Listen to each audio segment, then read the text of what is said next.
मिले कि आप फला जगह पर ऐसे कपड़े क्यों पहनकर पहुंची, वहां ये तो नंगापन है।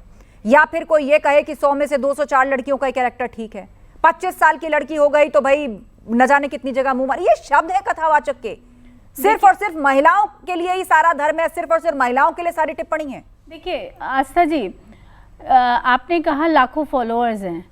मैं दो धर्माचार्यों की बात अगर करूं, जिनमें पहले हैं अनिरुद्धाचार्य जी, तो अनिरुद्धाचार्य जी की टिप्पणी अशोभनीय है, इसमें उनके शब्द अशोभनीय हैं, लेकिन जो विषय उन्होंने उठाया समाज के चिंतन का विषय है। मौलाना ने जो कहा मैं तो उसको भी जस्टिफाई कर रही हूँ। उसका कारण यह है कि एक हिंदू महिला को किसी भी कीमत पे मस्जिद में नहीं जाना चाहिए। उसका क्या काम है मस्जिद में?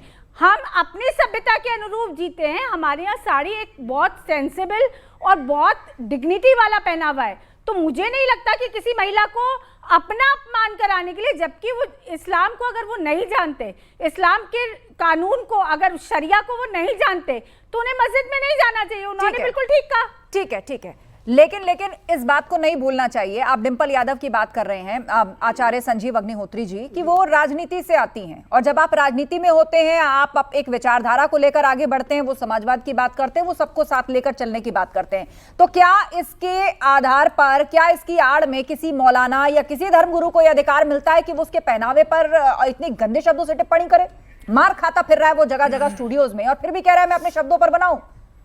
देखिए आस्था जी, मैं ये कहना चाहता हूँ, जिस तरह का भी ये इस तरह की जो अभद्र जो टिप्पणियाँ हैं, वो सभी धर्मगुरुओं के लिए मैं निंदा करता हूँ। गलत शब्दों का प्रयोग किसी भी धर्माचार्य को, किसी मौलाना मौलवी को नहीं करना चाहिए, क्योंकि ये देश आपको देख रहा है, ये देश की धरती, और देश कभी माफ़ नहीं करेगा।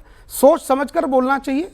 और रही बात मौलाना रशीदी ने बोला और डिंपल यादव जी को बोला, हम सनातन धर्मी हैं, और हम सनातन धर्मी, और ये देश भारत में सदैव महिलाओं का, स्त्रियों का सम्मान करने वाला ये भारत है। तो यत्र नार्यस्तु पूज्यन्ते रमन्ते तत्र देवता। हाँ। परंतु ये बात तो अनिरुद्धाचार्य जी को भी मालूम होगी ना, उन्होंने ऐसा क्यों कहा कि भाई 25 साल की हो गई तो 2-4 जगह मुंह मार चुकी होती है? ये क्या तरीका है बात करने का? आप लोग कथा सुनने आते हैं या महिलाओं के खिलाफ ऐसे टिप्पणी सुनने आते हैं? उसके लिए देखिए आस्था जी, और भी उदाहरण हो सकते हैं। अब ये एक कहना चाहिए कि बाणी फिसल गई या जो भी रहा, पर इसकी निंदा करते हैं, ये बिल्कुल मैं गलत मानता हूं। मूल सवाल ये भी आता है कि इस तरह के धर्माचार्यों का विरोध आप ही के फ्रेटर्निटी के अंदर से क्यों नहीं होता? ये पब्लिक में जाकर ही क्यों बवाल बनता है? सनातन धर्मी है, इसलिए हर स्त्री का सम्मान करते हैं, चाहे वो कोई स्त्री, मुस्लिम स्त्री हो, चाहे वो इनकी देवी जी हो, डिंपल यादव हो। डिंपल यादव जी को पहले तो मस्जिद में नहीं जाना चाहिए,